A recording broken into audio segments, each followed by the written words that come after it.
Newsbeat from Russia at the World Cup.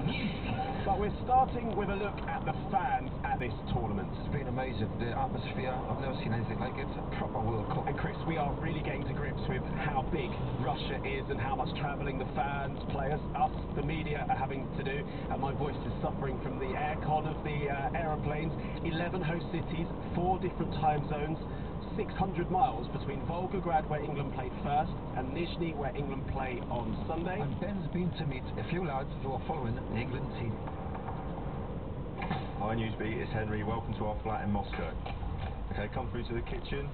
As you can see, we've got all the food essentials, Nesquik cereal.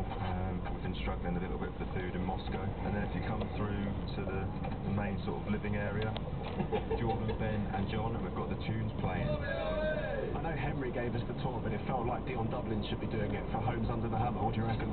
Definitely, for sure. How did you find this place? That's the first question. Just Airbnb. A week before we flew out, we had nowhere to stay. It's worked out perfect. Henry, lots of travelling. Based in here for the 2 weeks or so, and then we've got the free trains that FIFA are laying on to go to the different venues for the Volgograd game. It was an 18-hour train journey there. And all worth it. Last-minute winner. That's what we do it for, isn't it? Job. Get free lights on. How have you been finding the locals and the organisation of this tournament? Organisation has been fantastic, and the locals couldn't be more friendly. Yes, please. Jordan, talk me through the costs then. Break it down for me. How expensive is it to follow your team at a World Cup? The tickets are £75 per game. The trains are obviously free. The flight was £300 that we booked back in November, and the Airbnb was £450. All told, we're probably looking at just over £2,000. There'll be people back home listening to that figure, thinking, "What? They're spending that much money on England." What would you say to them? Beans after Harry Kane scored were worth £2,000 alone. What would England need to achieve here in Russia for it to be money well spent for you? I think quarter-final minimum. Anything less than that would be a huge disappointment. Do you think the England players appreciate the time and the money that the England fans put in coming to something like a World Cup? Yeah, I think Southgate has made the players sort of appreciate the fans a lot more. It's just silly things like singing the anthem, and that's good to see. Okay, quick score prediction for Sunday? We'll go 2-0 England. Hurricanes score both, go 3-0. I'm going to go 4-0. 4-0. This is a special news beat from the World Cup in Russia then. Thanks to those guys for showing us around their apartment. Lots of you following England back home, of course.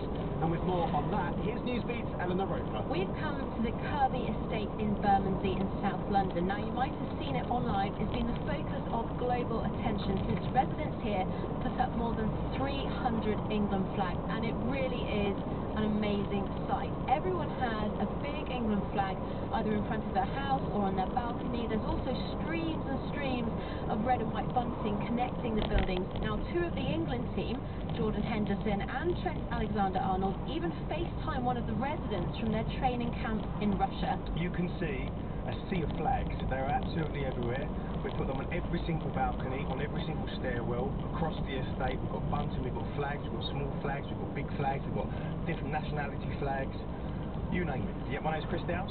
How are you feeling ahead of Sunday's match? It should be, and I don't want to say this, but it should be a walk in the park. I've said 4-0.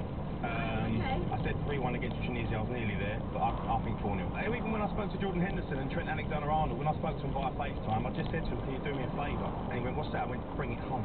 Now, you just casually dropped that in there, but tell us what happened, because they actually FaceTimed you all the way from Russia. Yes, they did, yeah. Because of obviously how it went viral on this estate, the England team they caught hold of it. I went mad. Were you starstruck? A little bit. We're going to win it.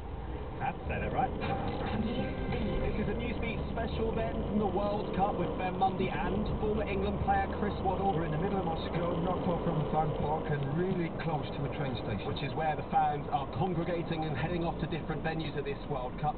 We're recording this Newsbeat because, Chris, you're getting ready to head up to Nizhny, where England play Panama on Sunday. Expect not to get a very patriotic. They're going to give everything they've got, but I think England's going to have a little bit too much fun. More from here in Russia at the World Cup in a bit, but let's look at some other stories around today. And we're heading to LA first. The Radio 1 gaming show was there last week for the world's most important gaming convention, E3.